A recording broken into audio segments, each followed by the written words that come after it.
गाहे में 5 गरीब मगर मेहनती बहनें रहती थीं। वो रोजाना खेतों में काम करती, पानी कुएं से लाते और अपनी माँ का हाथ बटाते। एक दिन सबसे छोटी बहन रूबीना को खेत में एक पुराना मटका मिला जिस पर चमकते हुए अल्फाज लिखे थे, जो दिल से मांगेगा ये मटका इसे अता करेगा। 5 बहनें बहुत खुश हुई, मगर सबने वादा किया कि सिर्फ जरूरत की चीज ही मांगेंगी। पहली बहन ने कपड़े मांगे और मटके से रंग बिरंगे सूट निकल आए। दूसरी ने खाने का सामान मांगा और मटके से देसी घी, चावल, आटा निकल आया। तीसरी ने अपनी माँ के लिए दवा मांगी और मटका चमक अलिफाटे और दवा सामने आ गई। चौथी बहन ने किताबें मांगे ताकि पढ़ लिख कर कुछ बने। मटका खुशी से झूम उठा।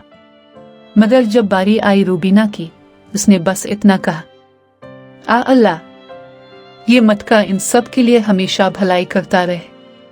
इसी वक्त मटका आसमान की तरफ अलिफाड़ गया और पीछे एक तख्ती छोड़ गया। जो खुद के लिए नहीं दूसरों के लिए मांगता है वही असल बादशाह है।